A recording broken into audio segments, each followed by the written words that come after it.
El Departamento de Relaciones Públicas, Prensa y Protocolo de la Asamblea Legislativa presenta Asamblea Legislativa Noticias. Porque hay cosas buenas que decir.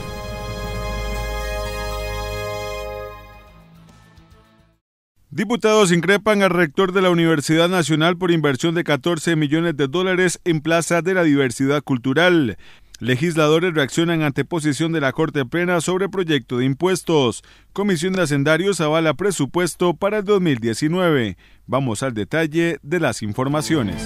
El director ejecutivo de la Junta de Pensiones del Magisterio Nacional, Roger Porras, dijo a los diputados de la Comisión de Asuntos Económicos que el proyecto 20.927, Ley de Justicia, Solidaridad y Solidez de las Jubilaciones, que se encuentra en discusión en el grupo legislativo, debilita los regímenes de pensiones. A nosotros nos interesa que quede muy claro y muy respetuosamente que efectivamente el Magisterio Nacional administra dos regímenes. Uno es de cotización, ¿verdad?, que es el régimen de capitalización colectiva, que es un régimen solvente y que efectivamente ha sido bien administrado. De hecho, el índice de gestión institucional de la Contraloría General de la República nos dio un 100 ahora recientemente con otras dos instituciones, con otra institución adicional. Dos, el proyecto como tal no atendería a las pensiones altas, puesto que ya las pensiones, ya esos regímenes están cerrados en este caso, y sí generaría un debilitamiento que eventualmente provocaría un empobrecimiento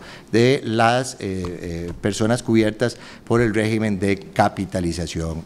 Si pudiéramos emparejar en el entendido de que tenemos que ahorrar como Estado sin tocar el RCC, si podrían ustedes sobrevivir de manera tal que simplemente hacemos un ajuste del aporte del Estado, todo el mundo con la cancha en el mismo nivel y si se podría sobrevivir.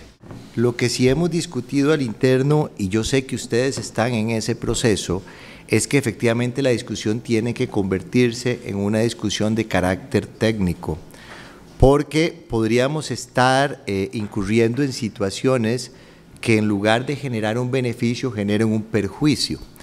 Hay dos cosas que son diferentes. Una es subir la cotización a un 55%, ¿verdad? O la contribución a un 55% es diferente a bajar la cotización para ponerlos en todos iguales. Son efectos diferentes. Para la JUPEMA hace falta más estudios técnicos sobre el tema y aclaró que todos los regímenes tienen contribuciones solidarias. Los diputados de la Comisión de Ciencia, Tecnología y Educación increparon al rector de la Universidad Nacional, Alberto Salón Echeverría, por la inversión de $14 millones para remodelar la Plaza de la Diversidad y la Casa Estudiantil en momentos de crisis. La queja generalizada de los diputados que firmamos la moción para llamarlos del día de hoy radica principalmente en la priorización del gasto en tiempos de crisis. Usted lo señala de una forma retadora en su informe y nos hace como cómplices de que estamos llamándolo por nuestra molestia y por el enardecimiento de los costarricenses con la crisis fiscal. 35 diputados de esta Asamblea Legislativa hace 15 días le pedimos a los costarricenses más impuestos. Le hemos pedido un sacrificio muy importante y hoy, en medio de la crisis que enfrentamos, hemos encontrado que otra salida para equilibrar las finanzas del Estado costarricense evidentemente está en la contención del gasto. Y cuando así no se pudiere, como usted lo ha señalado en sus argumentos a la prensa, evidentemente la priorización del gasto constituye una herramienta lógica de la administración pública y en casos particulares de la administración moderna. De acuerdo con mis cálculos, con los recursos que se están invirtiendo en la famosa plaza y la casa estudiantil, podrían financiarse la carrera completa de alrededor de 4.300 jóvenes en este país. 4.300 jóvenes en este país podrían ser becados, particularmente del quintil de 3.8%, del último quintil, de los más pobres, jóvenes de la zona sur, de Punta Arenas, de Limón, de la zona norte, de corredores, compañeros viales. 4.300 jóvenes podríamos estar becando para que completen su carrera desde el primer año hasta el último. Más de 23.000 quedaron fuera en los últimos años, promedio, del ingreso a la Universidad Nacional. No es cierto que se hayan abierto más sedes, no se ha incrementado la matrícula. Y aquí pareciera que hay como está de moda esto, como una clase media, una nueva clase media de funcionarios públicos que viven en una burbuja y que no salen a que les pegue un poquito el sol para que no los critiquen allá afuera de que tienen sangre azul y que toman las decisiones en oficinas administrativas y que no conocen la realidad que están viviendo miles de jóvenes en todo este país, que no tienen posibilidad ninguna de educarse porque ni siquiera tienen posibilidades de alimentarse bien. Y aquí estamos gastando 14 millones y medio de dólares en una plaza porque es importante para la cultura. Claro que es importante para la cultura y la recuperación de los espacios públicos, pero de nuevo, no nos engañemos, esto es un tema de prioridades en un momento en que la situación del país es grave. Nosotros dividimos nuestro presupuesto en presupuesto para inversión, presupuesto laboral y el presupuesto de operación. Y es así como trabajamos, no tenemos otra forma. La ley es la que nos constriñe y nos limita. Nosotros no tenemos un rubro que diga exactamente ahorros, pero lo que hacemos cuando subejecutamos y hemos planificado una obra y tenemos cómo probar que esta obra está planificada, por ejemplo esta, desde el año 2016, es precisamente acumular los recursos para poder invertir, para poder hacer la obra. Salón dijo que no es posible rescindir del contrato. Me refiero a este periódico donde usted dijo una frase que me llamó mucho la atención. Y usted dice, esto no es un lujo, es una necesidad. Y si hablamos de necesidad, yo le puedo decir la necesidad que hay en Guanacaste. En algo tan pequeño como en una escuela en Brasilito, donde hace 6 años no se ha construido esa escuela, donde los estudiantes tienen que estar en un salón comunal, de primero a sexto, 6 años, toda una generación que no conocieron una escuela. Entonces, si hablamos de necesidad, necesidad hay en escuelas, necesidad hay en muchas partes del país. Y viendo la necesidad que nosotros estamos pasando, viendo todo lo que tenemos que enfrentar con 8.700 millones de colones para construir infraestructura que no son una necesidad, no es una prioridad para la UNA. Quiero saber en esta tarde, y le pregunto, si usted va a rescindir de este contrato. Revocar el acuerdo es complicado, puesto que acabamos de adjudicar la obra. Podríamos vernos sumergidos en una demanda por parte de la empresa, que no es del todo inimaginable, y eso haría que tengamos que abocarnos a invertir los recursos que tenemos para una obra en pagar la demanda de la empresa. Por otra parte, creemos que se trata, conforme a la planificación que tiene la Universidad Nacional, que se trata de una obra necesaria para la institución en el campo de las artes y de la cultura, habida cuenta de que hemos invertido en todas las sedes regionales más de 6.200 millones de colones en los pasados 2 años, en residencias estudiantiles, en deporte, como en el caso del campus Coto y en el campus Sarapiquí, y en residencias estudiantiles en todas las sedes regionales. El próximo jueves continúa la comparecencia del rector de la Universidad Nacional en el grupo legislativo.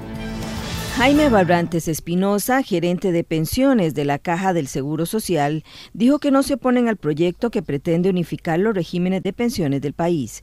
Sin embargo, alertó de un posible costo para el Estado y una incertidumbre de si los regímenes de la Caja se fortalecen o se debilitan financieramente hablando, porque habría más cotizantes, pero actualmente se buscan soluciones para la sostenibilidad de los regímenes. Salvo las observaciones de roces constitucionales, ¿Cómo ven el proyecto? ¿Es un producto que puede tener alguna viabilidad o no?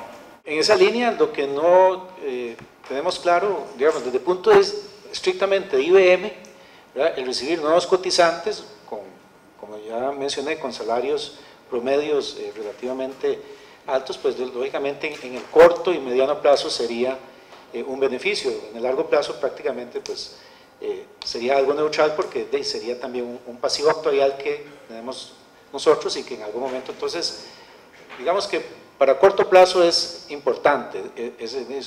Lo que no sabemos es cuál sería el costo para el Estado de tener que sostener a las personas ya que están laborando, ¿verdad? Y que no pasarían al régimen de la caja, y las que ya están pensionadas.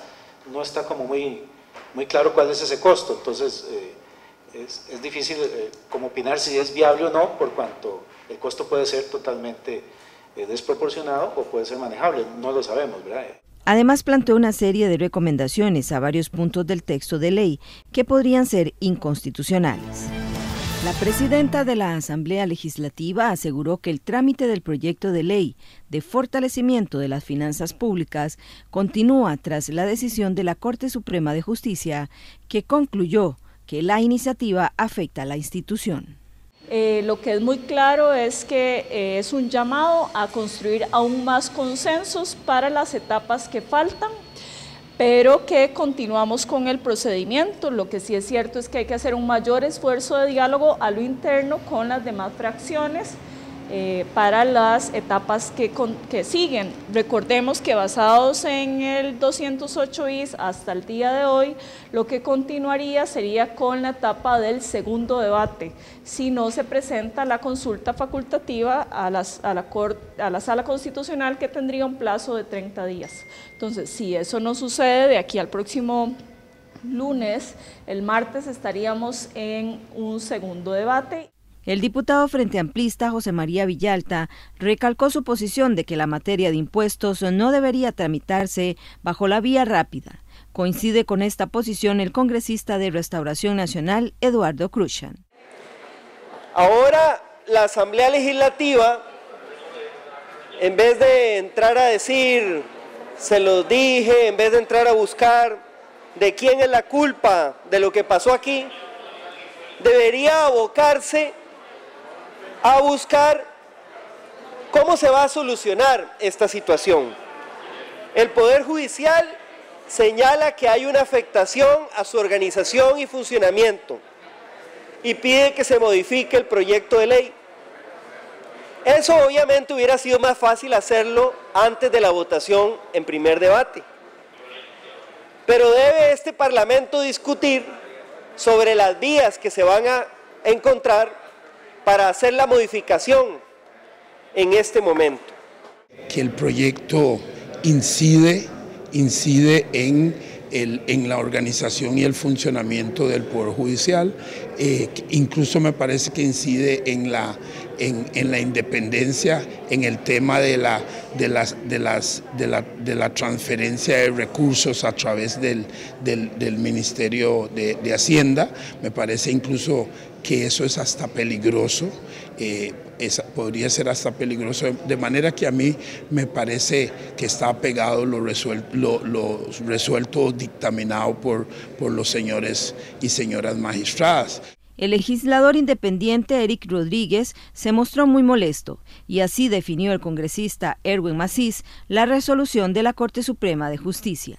Independientemente de lo que pase con la reforma fiscal, hay que hacer un llamado vehemente para sacar esa tajada del plan fiscal y hacer un proyecto de ley donde no van a haber 38 votos, van a haber 57 votos aquí para decirles, señores, basta de gollerías, basta de privilegios, basta de estar en esa torre de marfil en la cual se han sentado durante muchos años. Nosotros esperábamos una resolución más con criterio jurídico. Parece que aquí priorizó el criterio político, que además no es la razón de ser, digamos, de Corte Plena.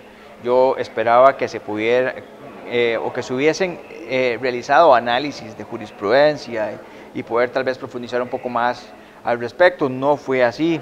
No obstante, nosotros somos una fracción de oposición que ha sido muy responsable en el manejo de estos temas, en el manejo de las finanzas y lo que se requiera, es decir, en función de la complejidad en el que el país se encuentra, y por eso hemos puesto y ayudado con la mayor cantidad de votos posibles. El proyecto está en etapa de consulta ante varias instituciones y a la espera de recibir el segundo debate. Con una votación unánime, la Comisión de Asuntos Hacendarios dictaminó afirmativamente el presupuesto estatal para el 2019. El monto asciende a más de 10.9 billones de colones y aunque representa una disminución del 17.5% con respecto al del 2018, preocupa que el 46.5% se financia con deuda. Los legisladores, conscientes del panorama fiscal, decidieron aplicar recortes en las siguientes partidas: 10.000 millones de colones al FED destinado a las universidades públicas, monitoreo en Casa Presidencial tras denuncias de parentesco entre ministro de Comunicación y socios de la empresa que brinda el servicio, 1.389 millones de colones para la compra de vehículos administrativos en el Poder Judicial, 100% de la partida en el Ministerio de Relaciones Exteriores y Culto para ayudas a funcionarios de servicio exterior, 1.876 millones de colones al Tribunal Supremo de Elecciones previstos para la realización del referéndum.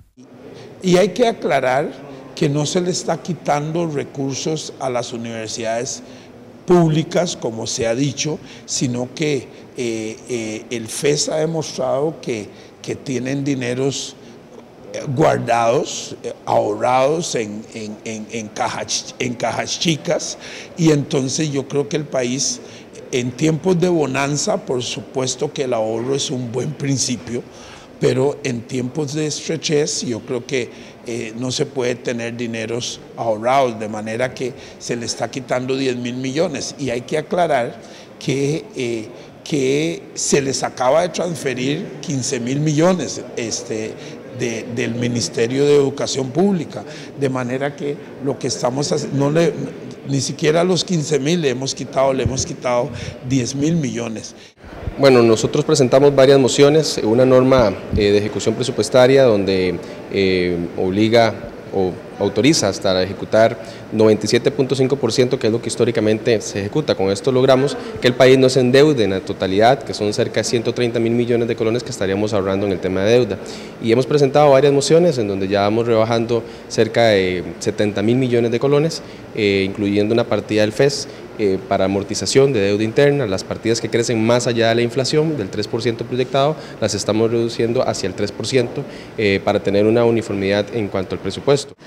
El resultado ha sido razonable, hay temas que nosotros por supuesto habríamos preferido que no se tocaran del todo, como es la infraestructura para atención migrante en el cantón de Corredores, y como es particularmente el tema del FES, sobre el cual la preocupación es que nos estaría dejando incumplimiento de la norma constitucional, algo que no ha tenido precedentes en esta materia en esta Asamblea Legislativa, y desde ahí pues tenemos esa preocupación y por esa razón nos opusimos. Sabemos que hay un necesario e importante debate sobre cómo ejecutan el presupuesto las universidades, pero sí creemos que esta no es la forma de saldar ese debate. También se establece que la subejecución no puede sobrepasar el 7% del presupuesto autorizado en cada programa y para realizarse traslado de partidas entre la misma institución se debe contar con la autorización de la Asamblea Legislativa. Con respecto al PANI, se contempla que los recursos serán transferidos en dos tractos, el primero correspondiente al 65% del monto total y el segundo cuando se registre una ejecución del 95% del primer tracto, con el fin de evitar la subejecución presupuestaria. El presupuesto pasa al plenario legislativo para su discusión durante todo noviembre y según la Constitución Política, el primer debate debe darse a más tardar el 27 y el segundo al 29 de noviembre. El Departamento de Relaciones Públicas, Prensa y Protocolo de la Asamblea Legislativa presentó Asamblea Legislativa Noticias. Porque hay cosas buenas que decir. Si tiene alguna consulta sobre el Congreso, puede visitar el portal legislativo www.asamblea.go.cr.